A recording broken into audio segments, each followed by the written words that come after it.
What is going on, everyone? Welcome into the Bettor Sports Betting Show on Bettor Sports Network and Fantasy Alarm YouTubes. Appreciate everyone jumping in on a Tuesday afternoon here. Got a lot to get to. We these Tuesdays and Wednesdays are huge for college basketball. With the NFL winding down, if you're trying to jump into college hoops, we are giving out some bets here on the show. And on today's show, we'll bring on Pete Call just a sec here to give out some bets and picks, some player props that he has, some that I have as well for tonight's games. And then we'll bring on Adam Bernard, our producer and one of Bettor Sports Network's hockey guys. He's going to be coming on to give out some NHL bets for tonight. No NBA, but I do know that Iggy Gilbert is going to have his NBA bets article up on Fantasy Alarm. If it's not live already, it should be there soon. So keep an eye out for that, for some NBA picks for tonight. I know yesterday James Grande gave out some winners in the hoops. So, but let's start with some college basketball. Bringing on Pete Call here. He's been on the show last couple of weeks now. And Pete, it's awesome to have you back, man. I know last week, before we knew Rick Pitino was going to be out with COVID, you threw out St. John's, but I'm sure you would have changed that if you knew Pitino wouldn't be coaching that game. 2 weeks ago we had a good day. Last week was bad. Mostly St. John's. I can't remember what the other one was, but I'm still big on St. John's. I love that team. But if I knew Patino was out, it might have been a little different conversation. Yeah. Pete is me and him are the college sports duo over at Fantasy Alarm. He's got some DFS playbooks. Me and him are splitting that work up, but we bring him on here to talk some betting. Let's start out because this is a huge slate, and I know you got a bunch of picks. I got some picks. Let's start with the Kentucky South Carolina game because we're both on Kentucky here. It looks like, and I know I got my reasons. It's probably similar to you, but I mean this Kentucky team has been rolling right now. But why do you like the Wildcats on the road here in SEC play? Maybe it's just historically too. I mean, it's Kentucky. I mean, they're playing against South Carolina. I'm looking at the fourth average offensive efficiency. I mean, you can't. Man, hold on a second. I just lost my. Okay, I mean, South Carolina. I think they both only lost 3 games, all right. They both only lost 3 games, but that's probably where it ends. They're average. I think Kentucky's averaging like 93, 94 points a game. They can score. They got all these guys that can score. I think they have 5 or 6 guys averaging double digits. South Carolina, I love Michi Johnson, but still, I mean, I think South Carolina, I'm looking like they're like 234, something like that in points, field goal percentage. And the other thing is they're missing Miles Stute. Yeah. And I think Stute's a guy, he eats a lot of minutes. He's a lot more important than team than people think. And I just think Kentucky's offense is way too good for South Carolina. Even though South Carolina's not having a bad season right now, but you got to go in Kentucky. When you got, I mean, even their defense, 102.0 on Ken Palm, ranked 75th. Kentucky all the way.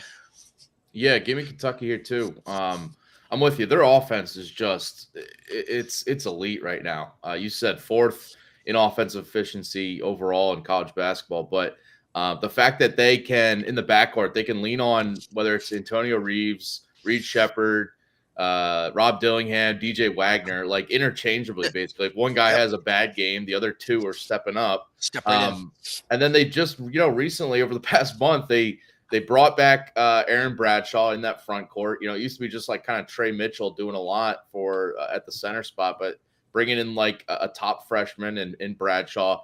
And then did you see Zvonimir Ivisic, who just made his debut for Kentucky over the weekend? This 7-footer Croatian who's like, this guy's making behind the back passes. He's draining threes. He's blocking shots. Like this guy might be he's a legit difference maker. And now he's eligible for Kentucky. It's just another weapon that they have. And if 1 or 2 guys have bad games, they have other guys to go to. I didn't even mention Justin Edwards, before the season started, he was like maybe the number 1 pick, and he's kind of fallen off a little bit, but he's still a great talent. But that shows what kind of team that is, right? When Edwards was like the guy, and nobody even was talking about, kids like Reed Shepherd, Yeah. how deep these guys are. Yeah, in South Carolina, as you were saying, like they just don't have the offensive firepower to match Kentucky. They play with a slower pace, a very much slower pace, which I think will be an issue because we saw them play Alabama earlier in conference play, and they got blown out. They could not match Bama's pace, and once the Tide, started hitting threes, started running, I think it was like almost a 40-point loss in that one. They also lost to Georgia at home recently, which is another faster paced team. So I think Kentucky, if they start running, they start hitting threes. They're scoring inside more easily now. I think it's gonna be tough. And you mentioned the Miles Stoop injury and absence for South Carolina. That's key.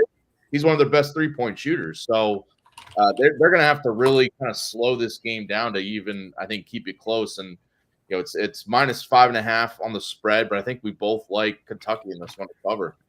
Yeah, I mean, you said it all with that 63.7 adjusted tempo.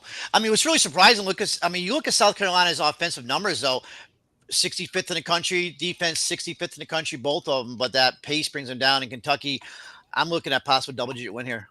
Yeah, and they've been kind of a covering machine lately. Looking at their last 10 games, they're 7-3 against the spread. So, keep that in the back of their mind. And they've performed well on the road too. So I'm not too scared away about going on the road here at South Carolina to get it done. All right, next game we'll dive into because we both have a pick in this one. You have a prop. I have a pick on the game. It's Oklahoma, Texas. Another, should be a fun watch tonight. But Oklahoma's 4.5-point favorites here. You like a prop in this one on JV McCollum, right? Yes, JV McCollum. I have I'm 23.5 PRA, and I love this kid. I mean, this kid. It seems like every year Porter Moser comes up with that. It's like a common theme. He comes up with that guard every year. You had Grant Sherfield a year ago. Who was 2 years ago? Jordan Goldwire. So, and now this year it's a kid from Siena, JV McCollum. And I always thought JV McCollum belonged at this level. And I mean, I actually seen him play at Siena. And just all you got to do is go back to that last game. They played last week. In 33 minutes, he had 16 points, 6 rebounds, 3 assists, 1 steal, only 1 turnover, and that's been one of McCollum's big problems has been his turnovers. And he was 6 of 12 on twos. I mean, 0 for 4 for 3-pointers, and also he had a little bit of an ankle injury. I think he turned his ankle halfway through the game. I mean, that kid's real resilient, making mid-range shots. I remember I was watching, he was contributing really in a pick and roll, all that.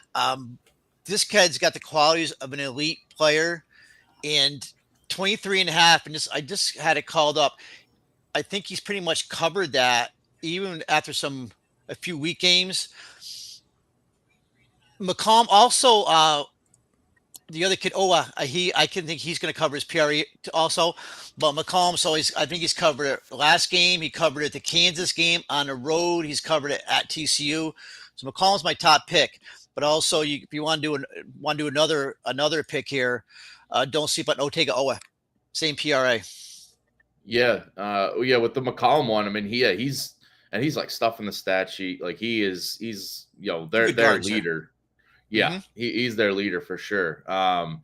He's like a big reason why I have confidence in Oklahoma here to cover and win against Texas, and I'm taking Oklahoma against the spread minus 4.5.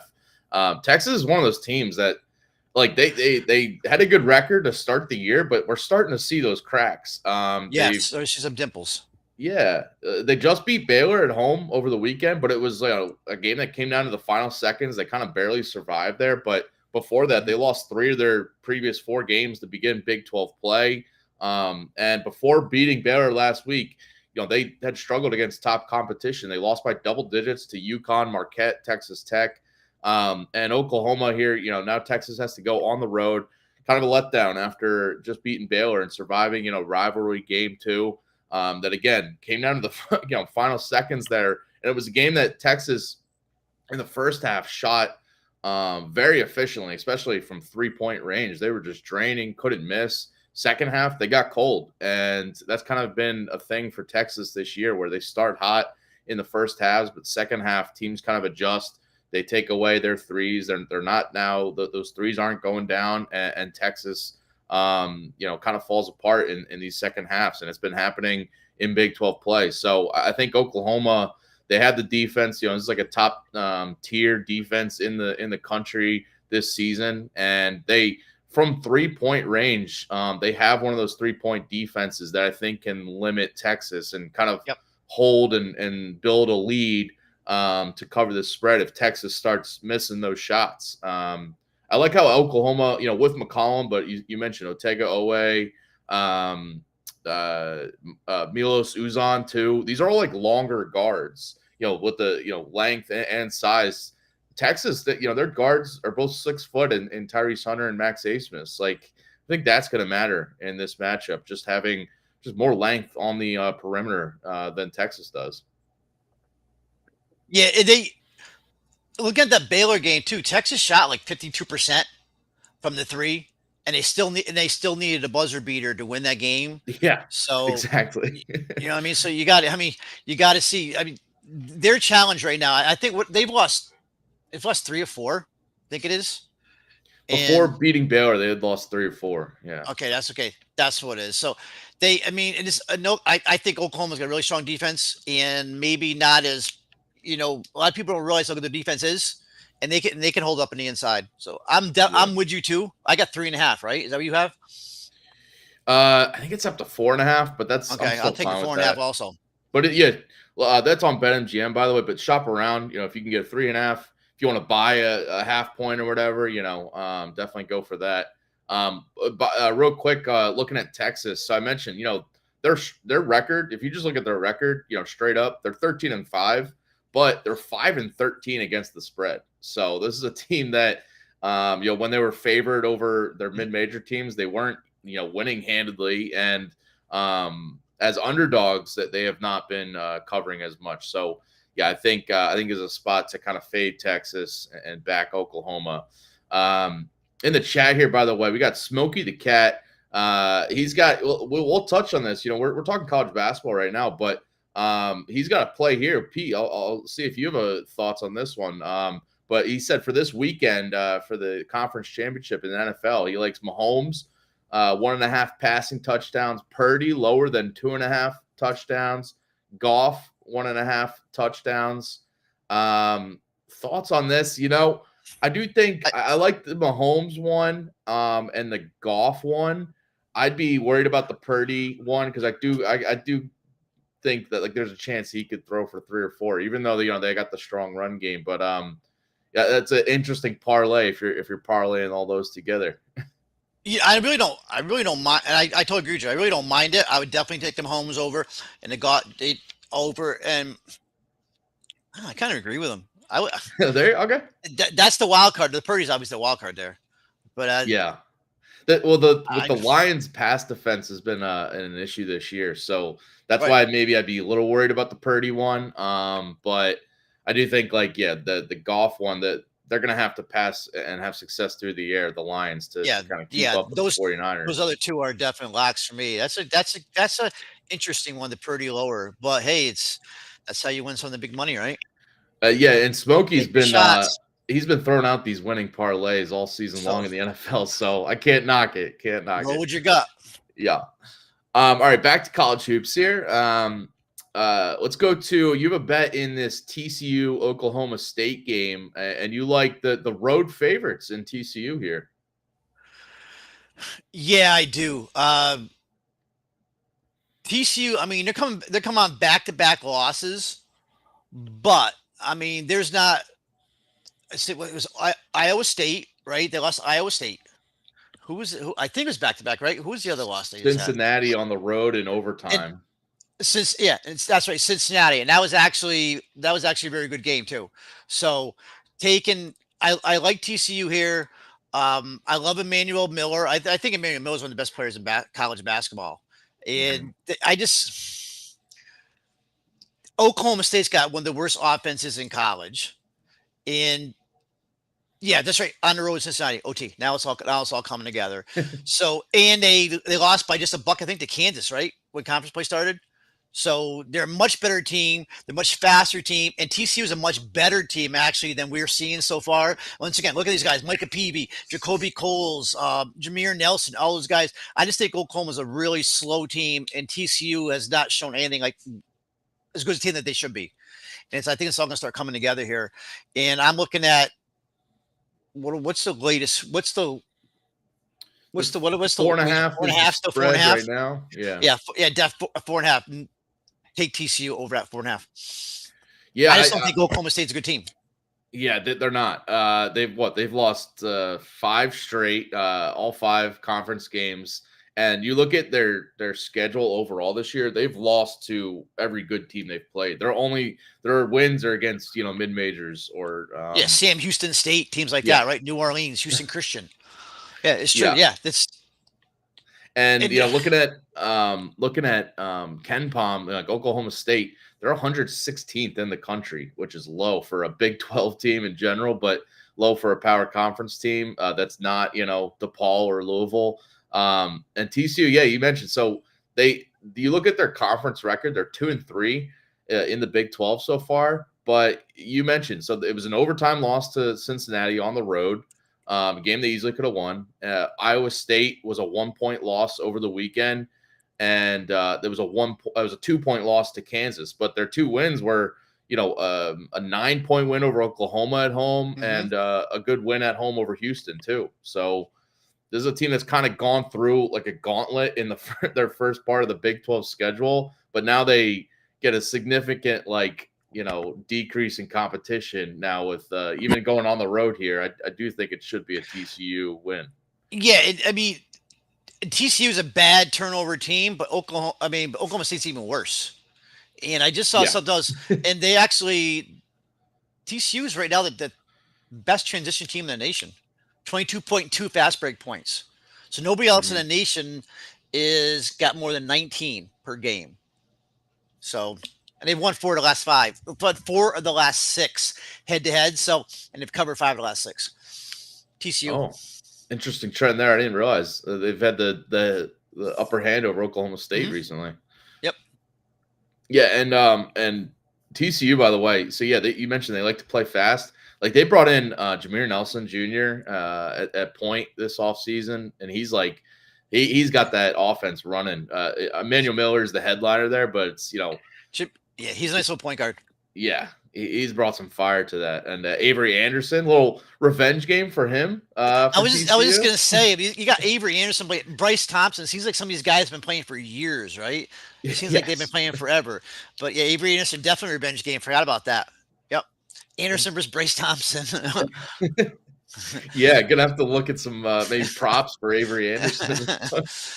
That's a good point. All right, how about let's go to the Syracuse Florida State game. I know you got a pick on the game overall, and you got a prop in this one that you like. All right, so let's roll the prop. I have Jameer Watkins over 19.5 PRA, points, rebounds, assists. Jameer Watkins, he was at BCU Virginia Comp with 3 seasons, I think. 1 year, I think he lost 1 year. He was out for an injury, but then he comes here to Florida State.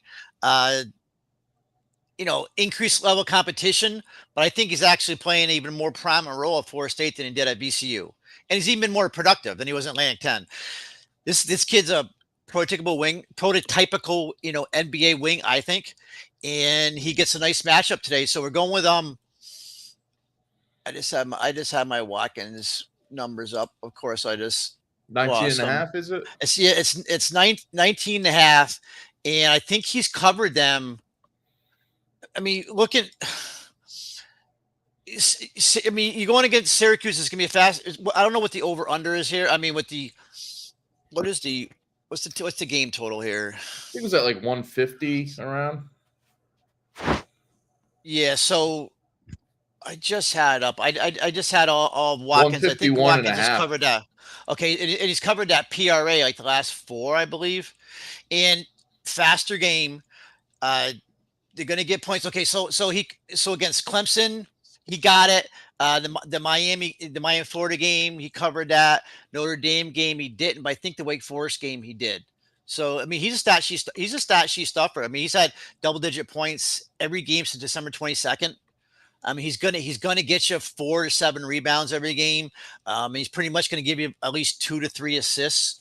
Mm-hmm. And now you run this against Syracuse, fast team. Syracuse is not a bad defense, but even though Florida State doesn't have a go-to option, really, I mean, a main go-to scoring guy, it really is Watkins. He's a top scoring team, 13.2.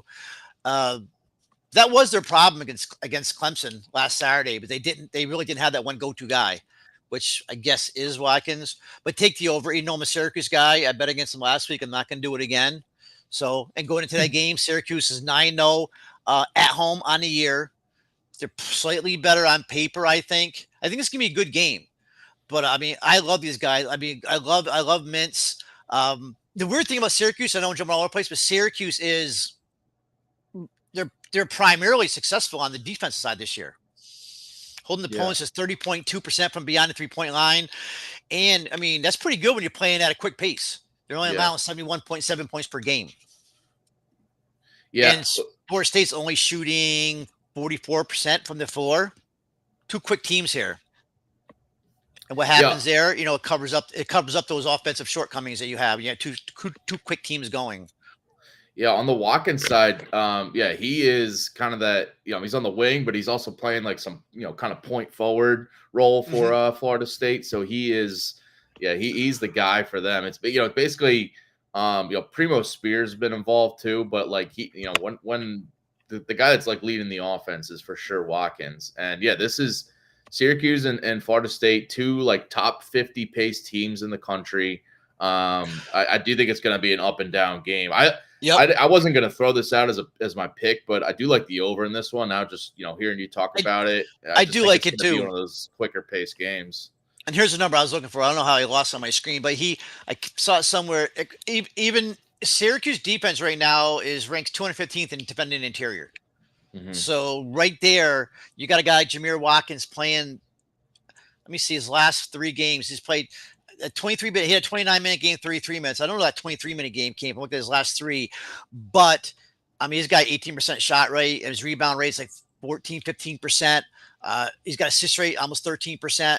So you get a guy Watkins playing 31 minutes against the Syracuse defense like that. That PRA is pretty tasty at 19.5. Yeah, it looked like that he got into foul trouble in that one game where he played. Is that what it was? Minutes. Okay. Yeah. But on your point about the Syracuse, they have been a team that's like they are 4-3 in the ACC so far. Their 3 losses were all on the road at Virginia, which is totally understandable, at Duke, and at North Carolina. Those are like 3 completely understandable losses. Their only losses this year, outside of those, they lost in neutral courts to Tennessee and Gonzaga. Like this team, when they've been at home, they've taken care of business. So I'm with you on taking Syracuse at home here. When they get into that dome there, they have been pretty good this year. Their offense and defense just takes a step up. And just, being from up there and just hearing, I always hear Syracuse talk, all of a sudden the NCAA tournament is talking. That's why I think it's got to start today.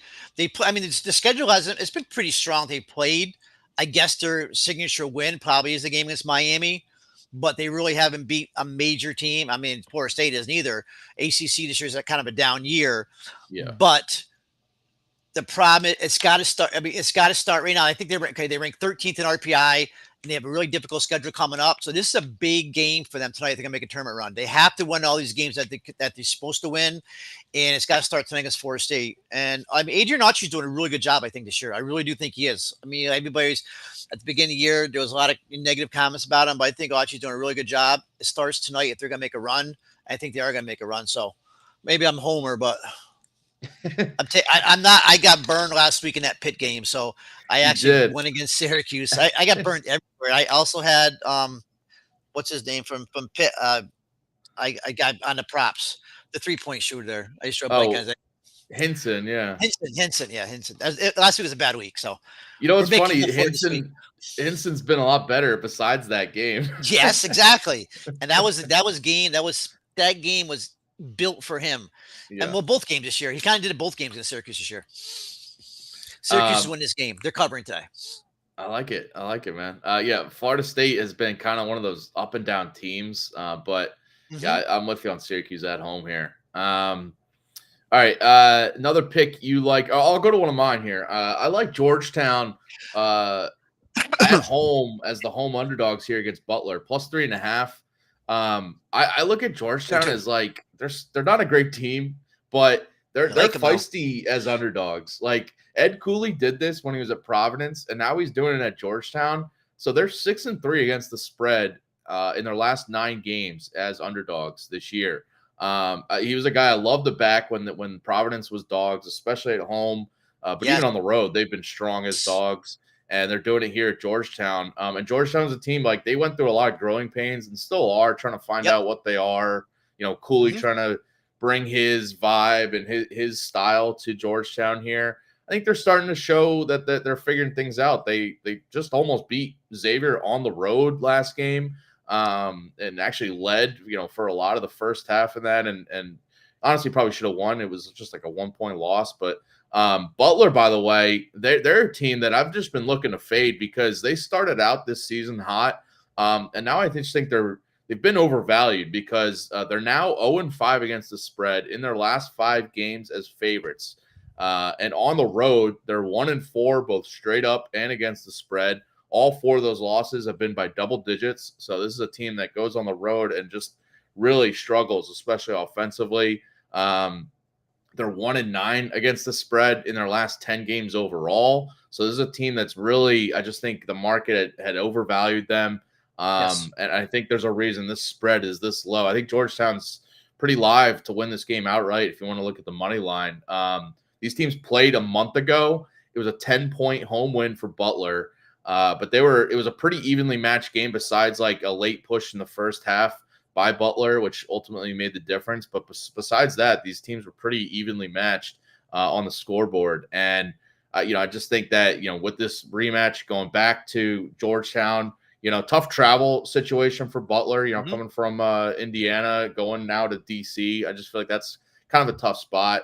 But also a little look ahead for Butler because if you look at their next schedule, next games here, they got Villanova, Creighton, and UConn coming up in their next 3 games.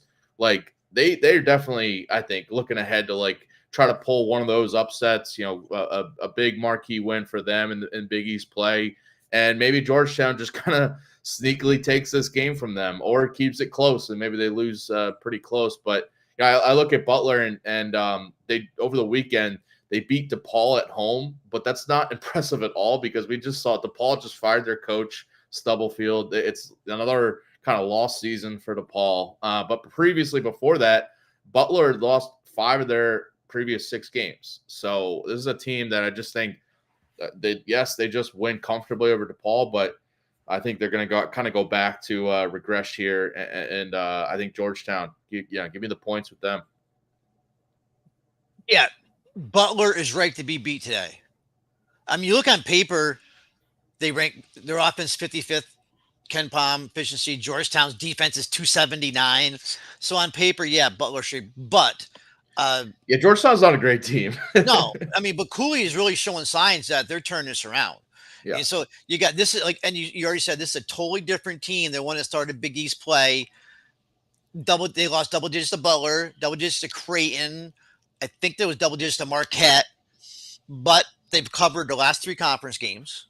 Yeah. And they almost upset Seton Hall, lost by 4. Yeah. Lost to Xavier by 1, like you said. So that's combined with 5 points. And then they hung tight. I mean, they actually played good against UConn. They covered, as a 21-point dog. So, and I think you said his Butler's 2-6 against the spread in the Big East, including 1-3 on the road. Yeah, this may be my best pick of the day, actually, after talking all about this. And I love Jade Nepps. I think Jade Nepps is he's coming along. I mean, he's had 2 30-point games in the last 3 games and 4 this year. Yeah. I'm a big Jade Nepps guy. This is a team where Ed Cooley brought in a ton of, transfers, with, Jade Nepps being obviously the top guy there, but like Dontrez Styles is, played a lot better after he barely did anything for North Carolina. I like Dontre Styles and DFS tonight actually as a GPP play. So just okay, saying. all right. Supreme Cook, their center coming from Fairfield, and I he's like Cook too tonight. Jay Heath, I like yeah. Jay Heath tonight too. Yeah, Jay Heath, from BC a couple Yep. years ago. Ishmael Masu from Kansas State. Like he's been he's I think Ed Cooley's like starting to find, all right, who's my guys, guys getting comfortable playing with each other. I think they're gonna be feisty throughout all Big East play for sure. All right. Cook's got some decent numbers too. I'm looking at his KenPom numbers right now. He's had some really decent numbers. Yeah. Yeah, he's been one of those like guys that transfers up and is actually doing well. Not a lot of times you see guys struggle when they're going up from a mid-major, but I think this Georgetown, this may be our game of the night. I think. All right, I'm glad you're on board with me. Yeah, I am. All right, last game bet that you like here. You like UCF against at home against West Virginia, and I'll say immediately, this is one I looked at, and I'm glad you threw it out here because West Virginia is just it's an automatic fade pretty much on a daily basis for me. Yeah, and they're weird. They just beat Texas. Which they did. We're talking earlier that Texas is not the team people think they are. They beat Kansas. They lost Oklahoma. They beat They just beat Kansas over the weekend, which is kind of. I think that's a prime like letdown. Like, all right, they got a huge upset win, but now they're going on the road down to Florida where you're at. I mean, that's tough. It's a definite. Spot for UCF, and I like some of Virginia's players, but there's got to be a letdown. After the Kansas win, and they're not good. They're just not good. And okay, UCF, they may not be what you want to consider like a sexy team offensively, because their offense is not good. But you look at this defense, this UCF team, they dig in. This is I have the numbers up here. I did have the numbers up here. UCF's got a real good defense. They do. So they're. Oh shit! I didn't realize they're ranked 7th in the nation. Their defense 94.8. I didn't realize it was that good. Oh wow! So, I mean, then you turn around and look at this West Virginia team. An offense ranked 160, 107.9, defense 104.7, ranked 125th. I mean, this is a team like UCF. That defense can grind a team like West Virginia into the ground, especially coming off a letdown game. Yeah. So West Virginia's not. They got some decent play. I like Ray Battle and stuff. UCF's covered each of the last 4 games. 8 of their last 11 wins are all games at home. You got to lay the points here with UCF. Yeah. Their defense is not good. Their defense is so legit, as you said, and their defense was a reason. Earlier this month, I picked them, to cover against Kansas. They ended up getting the upset win there. Didn't think that would happen. I just thought they'd keep it close, but their defense, because they have a true 7-footer in Ibrahima Diallo, Omar Payne, another dude that's almost 7 foot. Like they have a ton of size down low and a ton of size across the board, but like they just getting CJ Walker back and like him back in the mix is huge. And West CJ Virginia Walker is big. That's big. Yeah, he's huge for them. And West Virginia is still playing without Jesse Edwards, who's been out, and we'll see if he returns tonight. I saw like a report that he's maybe he's still going to sit out maybe one more game. Like I think he does, even though there is talk of him coming back tonight, but. We'll see. But if he's out, I mean, that just leans me more towards UCF. I like that. Yeah, I mean, and everything points to UCF. I mean, West Virginia surrenders 72.7 points a game. It's all adding up. That defense is so good. I mean, everything they give up only 64.6. Opponents shoot 44% from 2, 32.5%. I mean, from 3 ain't too bad, but this is a really good defensive. People don't realize how good UCF is their defense, and they can grind teams like West Virginia right to the ground. Yeah, and West Virginia, looking at their games on the road this year, they lost by double digits to Oklahoma. They lost by 34 to Houston on the road. before that, and those are their only 2 true road games. They also lost to UMass in like a semi-road game, which is bad. So yeah, this is a West Virginia team that, like, it's a weird collection of talent, and it's kind of one of those transition years. And It is a weird collection. It is a weird. Yeah. You hit it right on the button. When you got guys like Quinn Slazinski is like your second, third leading scorer. You know what I mean? Come on. Like Kurt Kriisa has been back for them, but he's not like one of their. I mean, he's scoring some and he can hit threes, but he's not like one of their best players right now. No, not at all. That's kind of weird too. And he doesn't even like Ray. I mean, Raycon Battle is the guy without Edwards. But Chris is just not doing. I mean, he's shooting 17.5%. That's his shot rate, 17.5%, 20% usage. So he's maybe Chris is just not good. He might not be. Apparently not. He might have just been one of those guys that he played in like a high-flying Arizona offense. Yes, yep, that offense, he looked good. I could probably play that offense. So I think you could go. You go what 2 for 10 from 3-point range. Exactly. All right, my last pick is the under in Houston-BYU. This is one of the huge games tonight, and I wanted to really go with BYU as the dogs. Couldn't ultimately get there. Just so much respect for Houston. But I do think on the road for Houston, I think they're going to really try to grind this one. And because they've lost both their first 2 games on the road in Big 12 play. And they're 3-0 to the under in road games so far is Houston. So this is a team that is showing that when they go on the road, they're going to let their number 1 ranked defense. They are number 1 in defensive efficiency in college basketball. I think they're going to really lean on that to just keep this low scoring, because BYU is a team that they love to shoot the 3. They like to play fast. And if they get going, it could be a long night for Houston. I just think Houston's going to be really dialed in on defense to play tough on the perimeter, really contest those 3s, make sure they aren't getting beat from deep. Because if they do, again, it could stretch into maybe a double-digit loss for Houston. But I think Houston going to be really locked in. Their offense has had some little struggles on the road this year. That's why they're 3-0 to the under in road games so far. But I just really think Houston's defense is really going to set the tone for this. Yes. So give me the under. Risky play because BYU, again, shoots a ton of 3s, plays fast.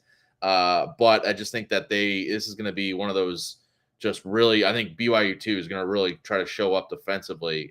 It's going to be a fun game to watch though, but yeah, give me the under. This Mark Polk defense is pretty darn good defense too. So BYU I didn't think they'd be this good. It's crazy. Exactly. And so, I mean, we all know about Calvin Sampson. I think Calvin Sampson's a great coach. One thing we look at, I mean, you got 2 teams. They're playing the Big 12. Big 12 is no pushover conference. This is a tough conference. And most of these teams, they go through their conference play, and there's a lot of weird stuff goes on when you go through, the whole length of the calendar, the schedule. And especially in the Big 12, these coaches they got to make changes on the fly and stuff. And this is probably one of the toughest road games that Houston's going to have fight so far this season, right?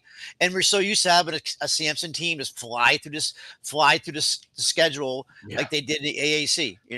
There weren't any like top 10 teams sneaking around the corner in the ACC, and Sampson teams roll. But all of a sudden now it's a different story. Yeah. So you got it's a whole different. It's the whole team. You got a top 10 team like BYU, and that's it. So roll with I totally agree with you. Totally. Yeah. Houston's already played on the road at Iowa State and TCU, and barely lost both those games. But after this one at BYU, they are on the road at Texas, on the road at Kansas are tough. Cincinnati on the road, Baylor on the road as well. So yeah, they get some more tough road games, but I think this one it's interesting too because it's the 2 newcomers to the conference. This is an interesting game. It really is. And one other point I have is BYU is a good 3-point shooting team. And one thing that if Houston has a little bit of a blemish, I would say is defending the 3. So just something to look out there too.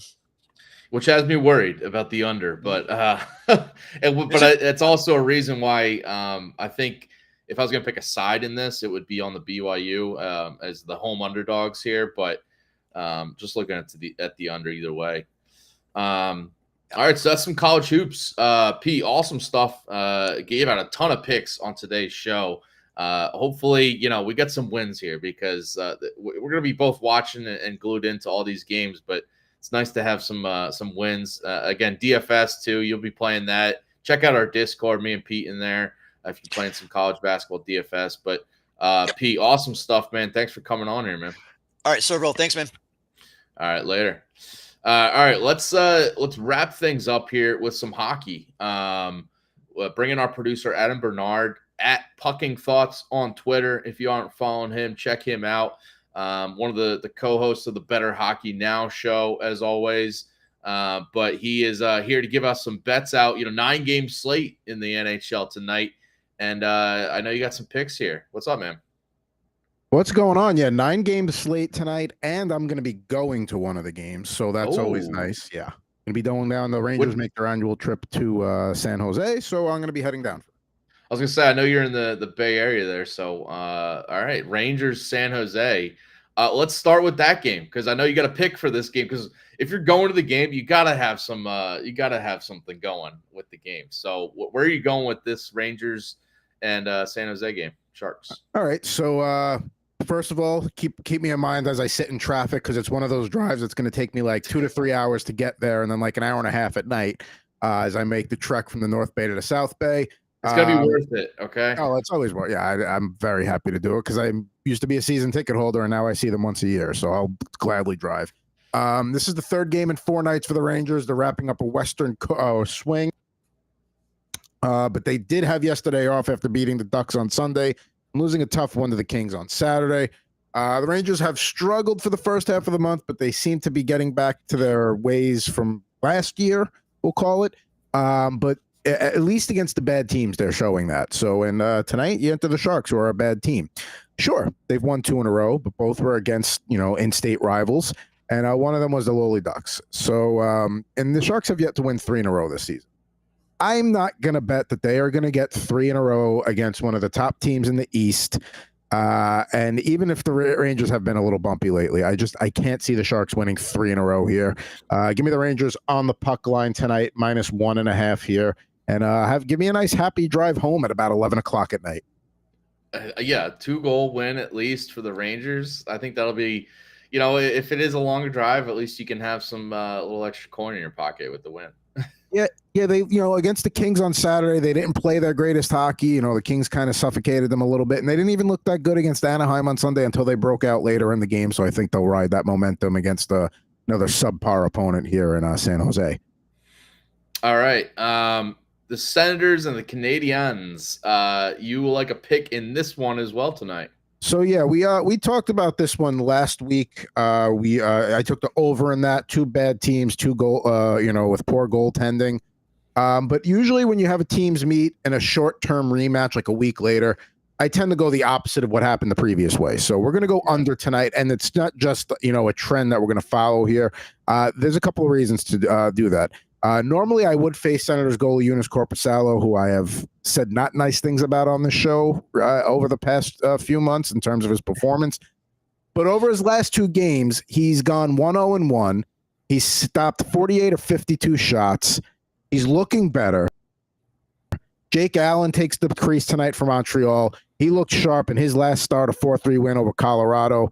I've got no clue on a winner in this one, but I do think this is, I think because people think, oh, these are poor teams, this is going to be a high-scoring affair. I think we go the opposite way tonight. I think they're going to buckle down. I think we're going to see a little bit more defensive focus, again, for 2 bad teams, just, jockeying for position. So give me the under at 6.5 at plus money, 115 Caesars there. I like that. That's a sharp play because I think like casual bettors out there might say, all right, I'm going back to the over, with this rematch. But I think the under with both teams just being a little bit more dialed in now.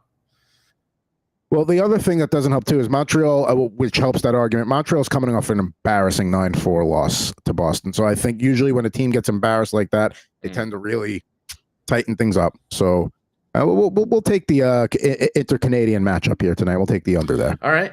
You got a pick in the Islanders and the Golden Knights tonight. New York Islanders, Vegas Golden Knights. And I'll be honest, I bring on you, Adam, and other guys that we have at Fantasy Alarm to talk hockey because I'm not totally dialed in to all these teams and players and all that. I did not realize Patrick Roy is the head coach for the Islanders now. But you, this is the second game with Patrick Roy as the head coach?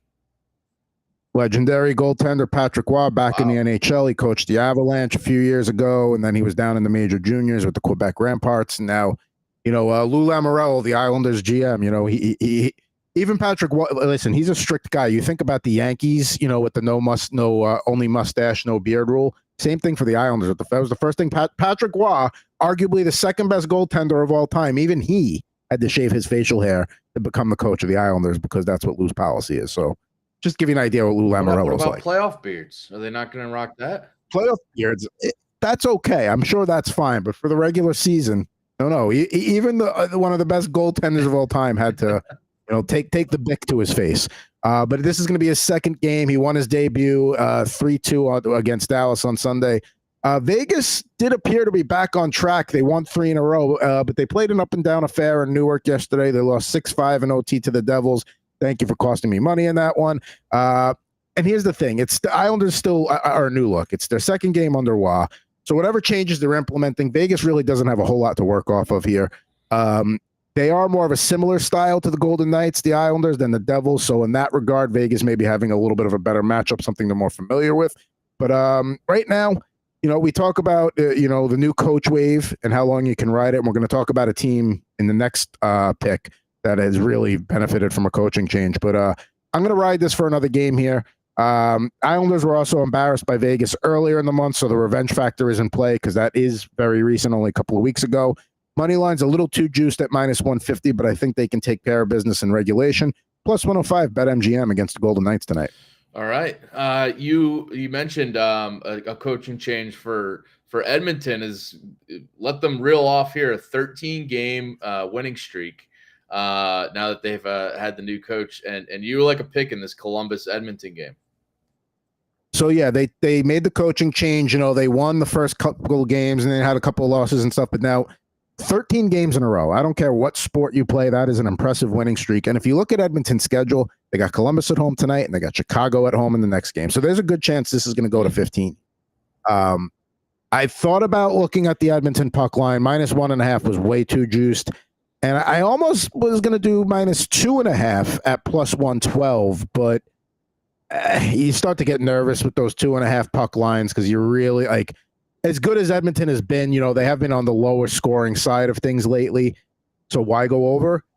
Besides the whole their due argument, when Columbus plays teams that you would consider in the upper echelon of the league, they suck, they can't do anything. But when they play like the Vancouvers and the Edmontons of the world, they start scoring for whatever reason. So I think you got an Edmonton offense that's used to going out there and scoring 5-6 goals a game. Haven't done that in a while. I think the pressure is ready to burst, and I think tonight we're just going to have an explosion of offense here. We're going to have a track meet. And since if you're Columbus, there's not a lot to celebrate this season. So this is one of your get up games. This is if you're a member of the Blue Jackets, this could be the game of the year. If you come off and you pull off the upset, it's a highlight of the season. So I think they're going to have to score to do that. So I'm going to take the over here at 7 plus money, 105 BetMGM. Yeah, their last 7 games here have seen less than 7 goals total between in Edmonton's games. So I think their due angle is actually making sense though. They haven't played in a high scoring game since January 2nd. Yeah, they have not cleared this over since. So I think you got a bad team coming to town, and for Edmonton too. They had such a miserable start to the season, and boy, is that balancing out now. So I think, I don't think there's any complacency here. I don't think they get caught looking ahead because you got 2 bad opponents in a row. So you're not going to overlook one bad opponent to another. I think we're going to see some offense tonight. Let's go with the over at plus money. There wasn't a lot of great bets tonight. A lot of the stuff I'm like, that's just so these are the ones I think, we can maybe get some salvation out of it here. Awesome stuff, Adam, man, for you jumping on here to give us some hockey bets and picks out because, yeah, it's a bigger slate here on the Tuesday for the hockey. So it's awesome to have you on to give out some bets. Always happy to come on, talk some puck. And if you're going to be down at the SAP Center tonight, come and find me. I forget what section I'm in, but, hit me up on Twitter at Puck and Thoughts. I'll come meet you during an intermission. Yeah, you got make sure you're betting on the Rangers, though, so you guys can ride the bet together. Yeah, I mean, I'll like it better if you root for the Rangers, but I like the Sharks too. I root for the Sharks 80 games a year. I just don't root for them the 2 times they play the Rangers. So, All right, thanks, Adam. If you want some more betting picks, some DFS advice, head on over to Fantasy Alarm right now. Get the All Pro subscription if you haven't already, because I'm looking right now. There's a NHL Best Bets article from our Josh Wagner up on the site right now. We have NBA bets from Iggy Gilbert. Didn't talk any NBA in today's show, but he's got some picks out there on Fantasy Alarm. If you want some more college basketball, we just had Pete Cole for about 40 minutes giving out some picks. But DFS wise, we have I wrote the playbook for tonight in terms of DFS picks. We got golf PGA DFS from Andrew Phelps. He's got his DFS playbook and example lineups up on the site right now, and tons more content for the NBA, NHL, college basketball throughout the whole night, but all week as well. So get on the All Pro subscription, fantasyalarm.com/win to get on that. Scan that QR code right there if you haven't. All right, that wraps it up for us. Appreciate everyone tuning in here on a Tuesday afternoon. We'll be back tomorrow, 2 p.m. Eastern. Check out the NBA DFS live show tonight. John and Pemba and James Grande diving more into NBA DFS tonight. So check that out. But we'll see you guys tomorrow, 2 p.m. Eastern here on Bettor Sports Network and Fantasy Alarm YouTube. Good luck with all your bets tonight, and we'll catch you guys later. Bettor Sports Betting on the Bettor Sports